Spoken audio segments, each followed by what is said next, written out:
horror authors in recent history. Peter has written close to 30 novels that have sold over 10 million copies. He sits on the editorial board of the literary journal Conjunctions and guest-edited Conjunctions 39, an issue on New Wave fabulism. Before I turn the mic over to Peter, some logistics. Following Brad's reading, he would be happy to take your questions. He will then stick around to sign books, which you can purchase downstairs on your way out of the store. Please join me in welcoming mesmerizing, thrilling storytellers Peter Straub and Bradford Morrow to the Strand.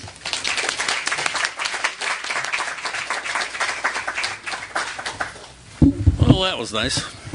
I haven't written 30 novels, by the way. I've written maybe 17 or 18, but I've written a lot of other little things too. So it might all add up to somewhere in the region of 30.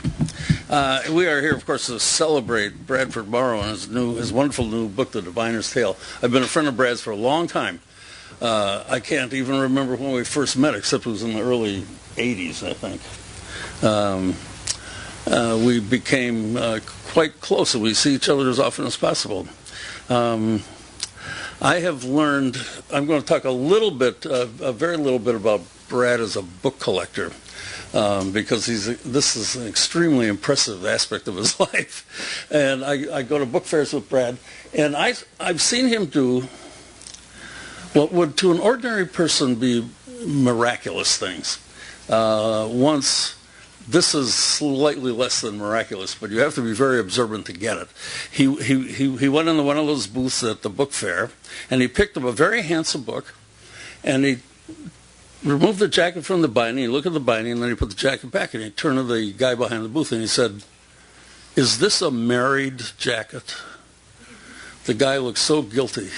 I mean, he couldn't say no. What's a married jacket, Peter? Huh? A married jacket is when a book dealer tries to hike the value of a certain book by putting a jacket in better condition than its actual jacket is on the book. So it's a falseness. It's a cheat.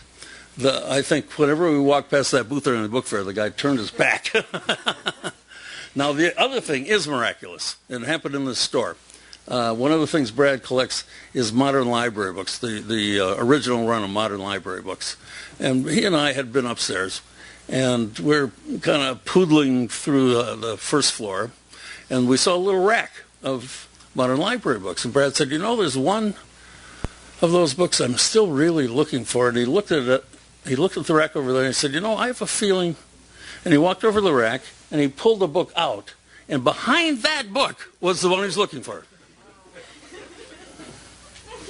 Give it up. I mean,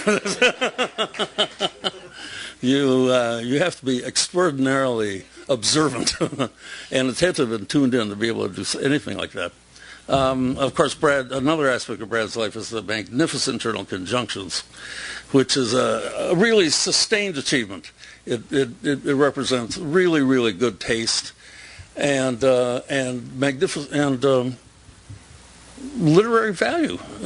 Also, generosity. It is every issue indicates Brad Morrow's own personal generosity and the wideness of his vision. Also, again, I can't stress enough the impeccable nature of his taste. There are very, very good writers in this country who perhaps are not quite as in fashion as they once were, and who probably would not get published at all were it not for Conjunctions. So this is a real service. Now, Brad, we are mainly speaking of Brad as a novelist. I've read all of Brad's novels as they have appeared. I was impressed every time. But I think, at least until this point, the heart of his achievement were the three novels, Trinity Fields, Giovanni's Gift, and Ariel's Crossing. They aren't exactly a trilogy, but they kind of feel like a trilogy. They sort of make a family. They're very deep, thoughtful. There's my wife. Hello, Susie. Very deep, thoughtful, passionate books about loyalty, politics, friendship, approaches to and contacts with mystery. They're about imagination set free, and in search of what is felt in book by book to be the truth, in search of a kind of answer to the problems posed to the characters in the book. And what makes these books resonant, at least to me, apart from everything else about them, is that in the end one feels that the truth is the difficulties and inconsistencies and awkwardnesses and stumblings one encounters on the way to the truth. That's as close as we get. That the mysteries are not really resolved. They are permitted to remain mysterious and therefore to retain their power. Now, it's interesting that Brad Morrow should have moved more toward the actual mystery novel without losing any of the numinous nature of the other sort of mystery. It's also very interesting. It would have been unthinkable 20 years ago that the name Otto Penzler is in this book. It's an Otto Penzler book. Otto Penzler is a god in the mystery world. He knows everything. He has a collection in that field that probably surpasses Brad's. He has double copies of original Dickens in parts. You know, he's got everything and he knows everything. He is totally a creature of the mystery genre. So what's he doing publishing Brad Morrow? The funny thing is, though both Brad and Otto are good friends of mine, I didn't introduce them. Otto somehow found you. And Brad contributed stories to some anthologies Otto Penzler edited that were like, did you do a sports anthology? Yeah. Can you believe that? Miniature golf. Miniature golf. There's the athletic endeavor.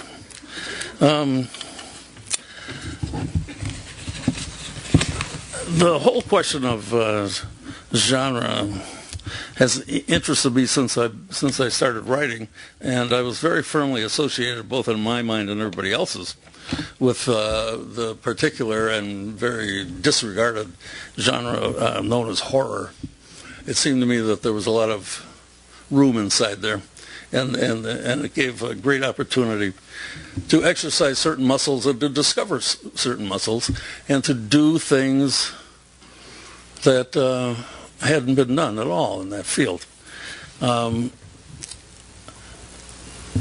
After a while, I began to notice the existence of some writers who treated genre as though it had no boundaries around it at all, as though you could do anything with it. They just swam directly into it and acted as though they were writing Henry James novels or Charles Dickens novels. They didn't obey the formulae. And if you do that, if you ignore the formulae, then you have everything else. You have this great set of gestures. You have a wonderful atmosphere. And you can populate it with characters like the characters in the literary novel. So I was thinking, I was awed by a writer named Kelly Link when I first began to read her stories. She was brand new. I don't know where she came from. She says she's a science fiction writer, but she isn't at all. She's her own genre. But that genre is very exciting because, to me anyhow, because it does explode the whole notion of genre. There's another writer named John, I got it here, what's his name? Very good friend of mine too, by the way. One of those Johns. John Crowley. John Crowley writes like a god. At his peak, he's unbeatable. A poet friend of mine read a book of his on my recommendation, and seeking to indicate her distrust and dislike of Crowley in the kindest possible way, said to me, well, I suppose it was very beautiful. Yeah, you be beautiful for a while. Try to write really beautifully for a while and see how it comes out.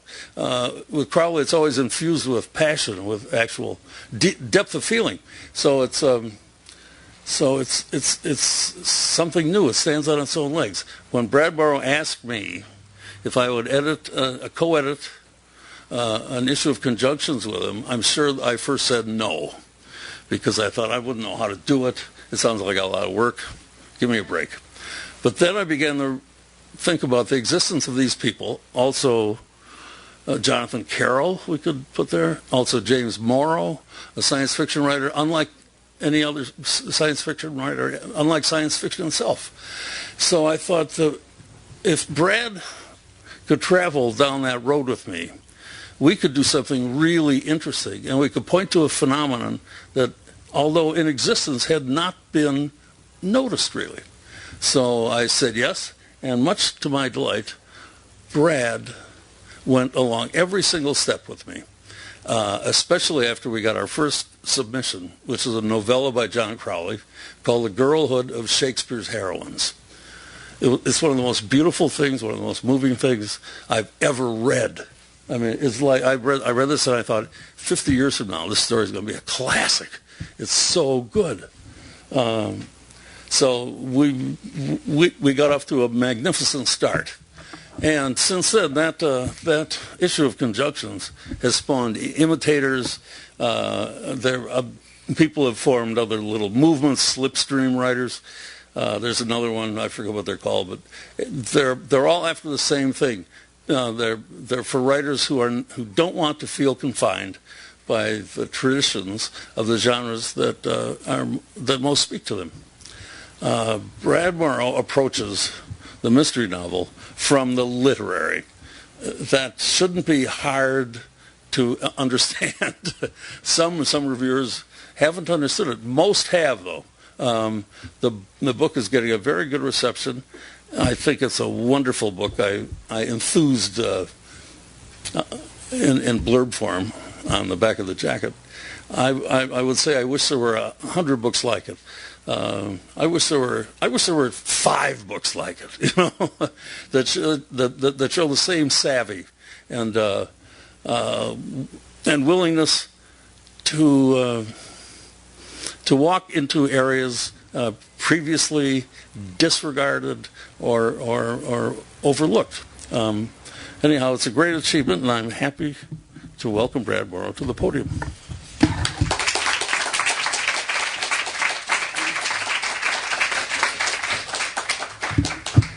Thank you very much. Thanks for coming on this yucky, horrible evening outside, although it's sort of appropriately dark and dreary. So, well, genre, we can talk about it afterwards if we want to. I didn't really think I was writing a genre book. I knew I was breaking a lot of rules as I was writing the book, but I didn't think in terms of literary or supernatural or mystery particularly, or thriller, although I could see these threads were starting to weave together, and I simply didn't stop them. This book had the most humble conceivable beginnings. I was asked, where did you get the idea? And usually you can't answer that, but in this case I can. It started with my flooded basement, my upstate old farmhouse, and it didn't matter whether it was raining or not raining. The basement was constantly getting flooded. So I spoke with an excavator, and he said, well, Brad, rather than me ripping up your whole yard, why don't we bring in a dowser? He called him a water witch. And this guy will help us find out what the problem is. I thought, oh boy, there's $50 down the drain, but I'll give it a shot. So this natty old gentleman, I recall he had a bow tie, I might be making that part up, but he came over, little dude, got out of his car, and he very matter-of-factly got a divining rod out of, it's a truck actually, and he started zigzag walking in the yard. And every so often, I'm standing there watching this thinking, I'm so skeptical. I was just thinking, what am I doing? But at one moment, the front end of the stick just, I'm so dramatically, violently kicked down, just went down. And he